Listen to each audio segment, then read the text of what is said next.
Welcome to Workforces. I'm Julian Alcid. And I'm Caitlin Lemoyne, and we speak with the innovators who shape the future of work and learning. Together, we unpack the complex elements of workforce and career preparation and offer practical solutions that can be scaled and sustained. We're very excited to announce that Workforces has its own home, workforces.info. Please check out the site and join our growing community. Now, let's dive in. On today's podcast, we're sitting down with John Colborn, Executive Director of Apprenticeships for America. AFA is a new national nonprofit advancing apprenticeship as a model to expand opportunity for America's workers and employers. Prior to this role, John worked as a consultant at the intersection of workforce development, human services, and educational achievement, and supported clients including national trade associations, philanthropy, and workforce and education nonprofits. John also served as Chief Operating Officer at JEVS Human Services, a multifaceted nonprofit organization serving the greater Philadelphia region. In this role, he oversaw the organization's efforts to enhance opportunities for 25,000 plus young people and adults annually. John has over 30 years of experience with community-based and national nonprofits, including the Aspen Institute, Ford Foundation, and Philadelphia-based Reinvestment Fund. He holds a BA from Oberlin College and an MBA from the Wharton School at the University of Pennsylvania. Thank you for joining us today, John. It's great to be here. Yes, John, it's great to see you. Thanks so much for coming on this podcast with us today. And though we just gave your bio, we would love to hear more about your background and how you approach your work in your own words. And my entire career has always been about advancing economic opportunity. And I've done that in a variety of contexts. I've done that in local contexts, working at the neighborhood level and community level. I've done that at the national level. And I have to say, I went through a certain evolution in my own thinking about economic opportunity. I started really thinking about place-based strategies and how communities and neighborhoods can seek to find economic opportunity for the community and for the residents there. But over time, I really came to believe that we could build nice houses and people could still be poor. We could build great neighborhoods, but people could still be poor. And the real key, at least in my thinking, towards building economic opportunity is about giving folks or providing avenues for folks to get the education, skills, training, and economic opportunity they need to be able to earn a decent living. And so that's really been the focus of my entire career. And it's just been a privilege to be able to do that in various contexts. For level setting and for our listeners, what are apprenticeships? Yeah. And what's the state of play of apprenticeships in the U.S. historically and present day? Apprenticeships are not a new idea. In fact, they're a very old idea. They go back to America's founding. George Washington was an apprentice surveyor. We've had this notion of earning and learning together from the very, very beginning. But unlike other countries, we haven't really developed that into a formal structure for how people can advance in their careers or how young people can enter the labor market. We've just lagged behind. The one place that we've done that pretty effectively has been in the trades. And so when I'm speaking to people about apprenticeship, and I ask them to what's the image in your mind? Most people will say it's my plumber, it's the contractor I brought in, it's the carpenter who's doing work on a job. And indeed, that has been the focus of a lot of our apprenticeship work in this country for a long, long time. But in the last 10, 15 years, there's really been a renaissance in thinking around apprenticeship. First off, thinking about apprenticeship as a tool that can be used in many different industries and many different occupations, really taking a page from the experience of other countries. And then also recognizing that apprenticeship offers a alternative to a sort of college-only approach to the on-ramp to careers and to occupations. And so those two things together, I think, have really encouraged folks to get a second look at apprenticeship. Now, let me just say, apprenticeship can come in many different shapes and sizes, but let me give you the official registered apprenticeship definition. So first off, apprenticeships are a job. They're not a training program, they're a job. And so when you're engaged in an apprenticeship, you're getting a paycheck, you're expected to work. There's probably a schedule associated with that. And at growing levels of capacity as your skills grow, you will be contributing to the organization that's hired you. The second thing about an apprenticeship is that it's really built on two learning approaches. The first is learning on the job, and so that's really about having a structured way to be able to use the experience that you're having at work to build the skills and capabilities you need to be successful. And then also a classroom component. So recognizing that not everything necessarily can be learned on the job. There's probably theory or other kinds of skills that can be built in a classroom.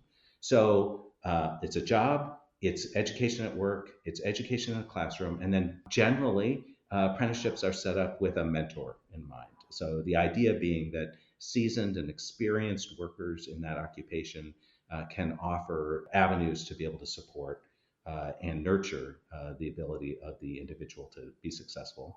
And then the final sort of key definition of a registered apprenticeship, anyway, is that there's a path of wage progression through the apprenticeship program. So you might start at a lower wage than a seasoned, already skilled individual in a particular occupation, but eventually you will grow over the course of the apprenticeship, generally a year or two, sometimes a little longer, to a wage that's equal to that seasoned and trained worker.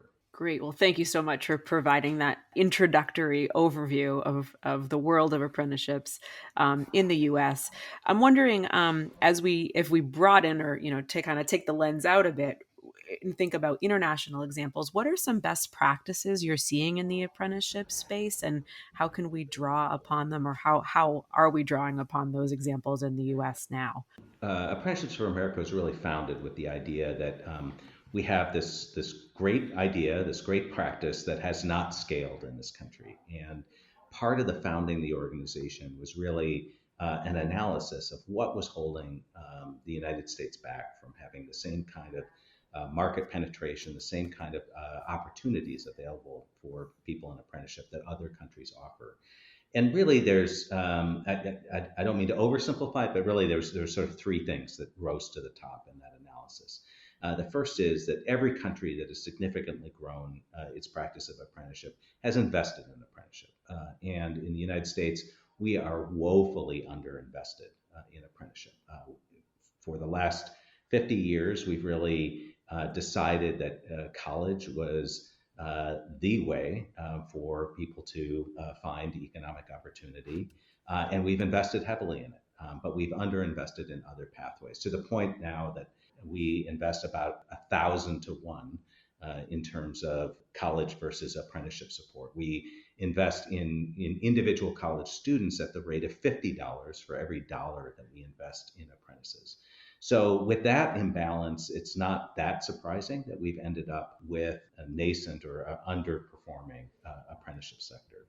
The second thing that's really been central to the growth of apprenticeship in other countries has been a set of institutions and organizations that really create an ecosystem around apprenticeship. This notion that an individual employer will fill out all the forms, put into place the educational programs, find the structures for mentoring, build the skills and capability matrix that they can measure an individual apprentice against, design the wage progression plan, do all the things that are necessary to run an apprenticeship. It's just not realistic. Employers have businesses to run. And so what has developed in other countries is a set of organizations that really help businesses through those kinds of challenges, and then are also specialized in working to ensure that apprentices are successful in their apprenticeship. So building out this network of apprenticeship intermediaries is really central to the growth of apprenticeships in the United States. And the third thing is that we have a fairly limited view of what apprenticeship can and could do for this country. And so we have a communications challenge, and that's a communications challenge that extends from policymakers to employers to workers to parents of young people entering the labor market. There are a series of challenges that we have in terms of being clear about exactly what the opportunity can be. And so those are really the three things that define the work of Apprenticeships for America, and we think will be necessary in order to grow apprenticeship. So building on that last point, John, I'm curious to hear a little bit more about the cultural shift associated with moving toward apprenticeships. I know you mentioned a communications challenge, but it seems like part of it's also how we think about apprenticeships. And when we think about the various pathways that are afforded to Americans to, and frankly, learners throughout the world, but we're focused on the U.S. in this conversation. What are those pathways that are available, and the fact that there are many and that there should be many. I'm just curious, what you're thinking about there, or what you're seeing around that cultural Yeah, shift. absolutely. And there is something new out there, right? I think there's a little bit of disaffection with the current higher education, so traditional higher education system that's been driven by a sense of overwhelming cost that leaves people in debt, or driven by a sense that the learning and educational experience that people are getting in higher education is not necessarily relevant to their careers or their earning capabilities going forward. And so that level of disaffection has, I think, led people to look. Oh, and I should say one other thing is that there's just a fundamental inequality that's built into our higher education system. As much as we try to build more equitable systems within higher education institutions, we end up with an economic sorting that happens through our higher education system. And so, with all of that sort of at play, I think policymakers, workers, and employers are starting to ask, what's the alternative? Are there ways to get to this economic opportunity objective without leaning so heavily on a college only approach? And by the way, I should just say, I think somebody who wants to go to college should absolutely go to college. I think everyone should have an opportunity to pursue the education and careers that they aspire to. But I don't think we should be limiting folks to one path or another. I think providing people multiple paths is the surest way to be able to advance economic opportunity. So I think the table in some ways has been set around looking for alternatives. And there's another dynamic at play, which is that the nature of work and how hiring happens in this country has shifted. When I started in workforce development, you could plausibly sit down with a couple of employers, you map out what their skill needs were, you design a 6-week or 12-week or 16-week training program. And if you did the training right and you had the right relationships with employers and a little bit of support for folks once they got their job, you could have a successful workforce development program. Today, if you look at entry-level jobs, those entry-level jobs that I was trying to do that training for, often those entry-level jobs actually ask for experience. And so the notion that that you would build that experience on the job has shifted. Employers are looking for folks who have that background and experience. And of course, apprenticeship is a good way to answer that problem because building experience is built right into the apprenticeship. Yeah, no, absolutely, John. And you talked a little bit earlier about Apprenticeship for America's role. Can you dig a little bit deeper there? Like, you're a new organization. I think people will be very interested to know what you're up to. I mean, I had the opportunity to attend your summit a few weeks ago, which was incredibly well attended and clearly fulfilling a need, because there were folks from all over the country and national players, and so clearly there was a convening component to it. But I'd love to hear more about what you're up to and your plans. Yeah. So, I mean, I think that community of practice is really critical because if you remember, one of the things we identify as a need is building out these apprenticeship intermediaries. And providing a community of practice for that group is absolutely central. At that conference, which was our first, and first of a series, we hope. The thing I heard over and over again is that there had never that folks had never found a forum that was quite like this one. That was not just about how great apprenticeships are. That's a great thing, and we've all been to conferences. Well, I've been to many conferences where we've had the great introductory Apprenticeship 101 conference and what to do with and why we should be doing more of it. But also now, how do we do it? How do we do it better? What are best practice approaches in apprenticeship? What are the operational constraints that we're grappling with? What are the particular sectoral contexts for how apprenticeships can be deployed in healthcare, in manufacturing, in IT, and that's a conversation that's been hard to find elsewhere. And so providing a space for that, as well as building out a support ecosystem for the nation's apprenticeship intermediaries, is a central piece of what Apprenticeships for America is all about. But that first thing that I said was our major barrier to the growth of apprenticeships, which is a public support strategy, is really our number one mission. And so we see ourselves working at the federal level and in states to help design, enact, and implement policies that are supportive of apprenticeship. And I should just say that can take many different forms. Probably our central tenet is really the idea that there should be a pay for apprenticeships funding system. So we're not constantly putting together apprenticeship programs that depend on 2 and 3 year grants that come from the state government or from the federal government, but there is a regular and predictable funding mechanism that supports apprenticeships in the same way that we've designed our funding for higher education. You don't go to school well, actually, some of us do go to school with 2 year grants and then try to figure out how the 3rd and 4th year are going to get funded. But certainly the colleges and universities are not funded that way. They don't open their doors with 2 years of funding and then hope that there's going to be funding to graduate people. So we need that predictable funding mechanism. But there's a whole series of other things, supports for employers who are engaged in apprenticeship, using the power of government to encourage apprenticeship among its own workforce and among contractors, ensuring that there's alignment between workforce development, education systems to support apprenticeship activity, connecting apprenticeship to industrial policy like our CHIPS Act to make sure that we're using apprenticeship in ways to build the talent that's necessary to drive critical industries in this country. There's a whole range of different things that are out there that are going to be critical to the growth of apprenticeship in this country, and we seek to advocate for that, identify those opportunities and advocate for them. John, are there particular models that you're excited about? So let me look internationally and then let me look domestically.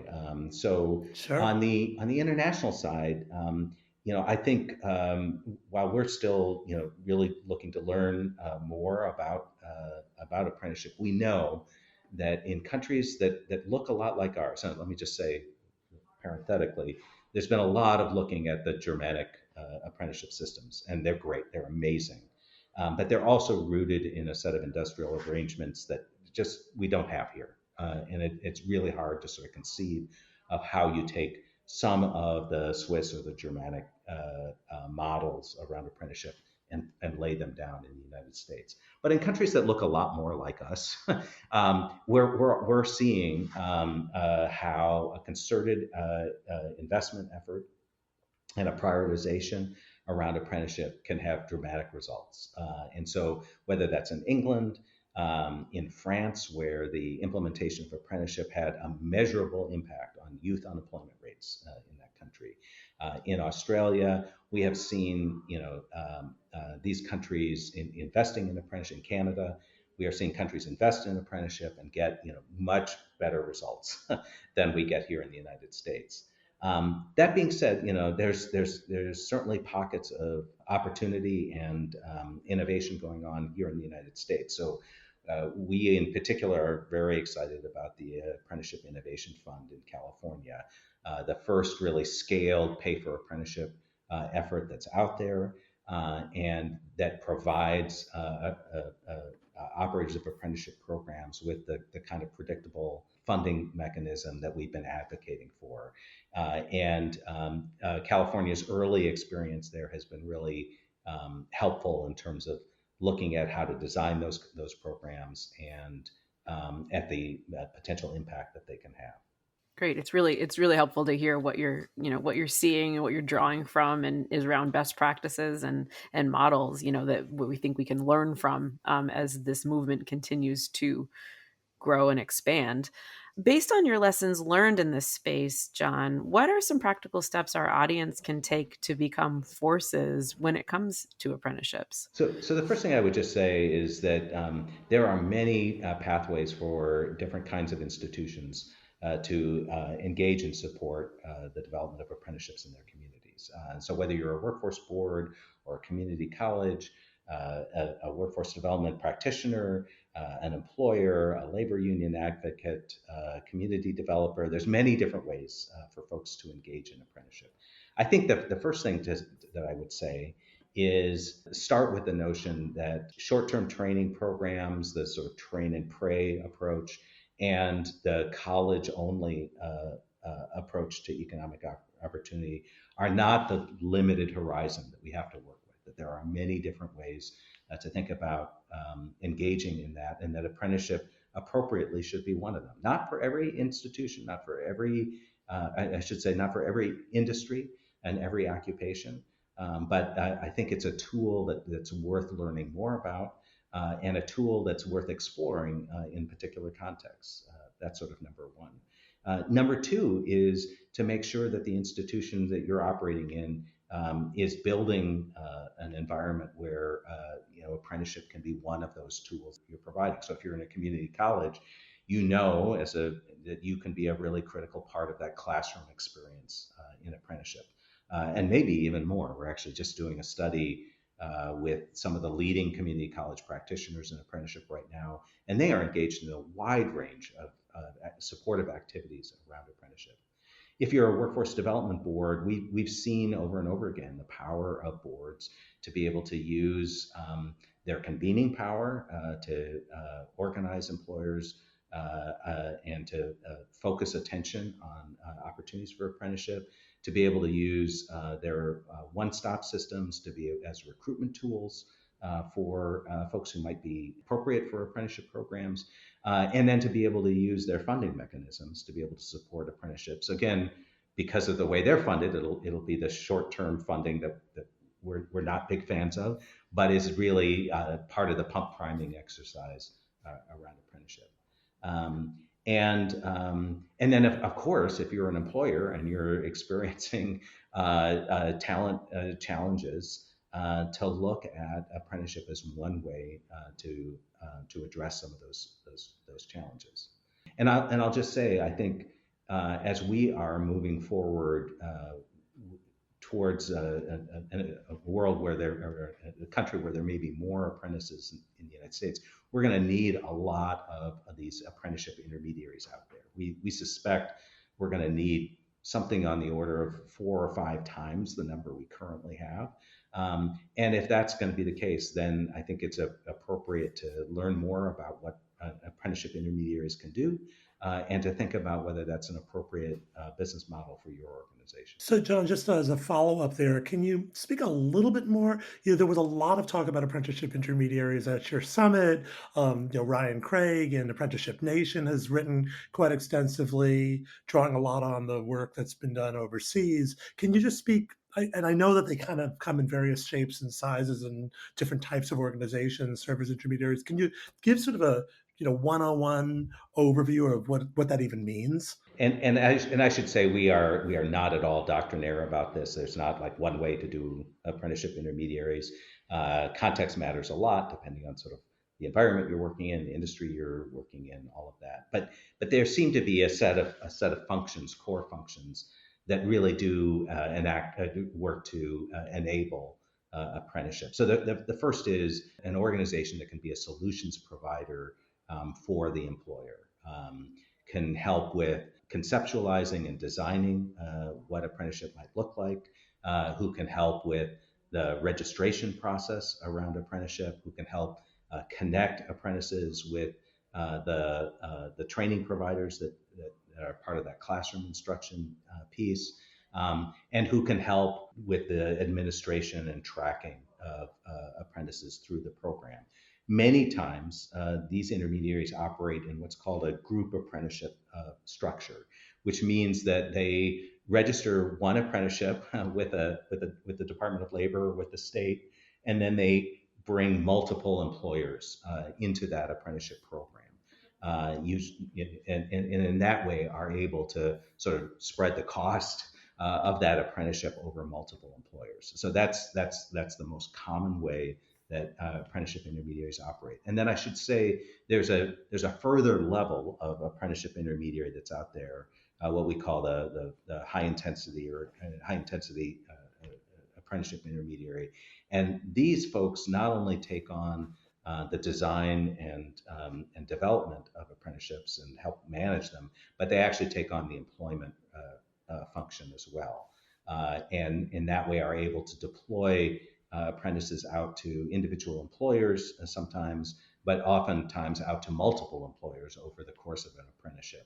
And that works well, particularly in industries that are very project driven or gig driven. And it really takes a page from the highly successful apprenticeship experience in organized labor, where folks rely on the union to sort of organize multiple employment experiences over the course of their apprenticeship. As we wind down our podcast today, John, how can our listeners learn more and continue to follow your work? Yeah, so it's really simple. Come to our website, apprenticeshipforamerica.org.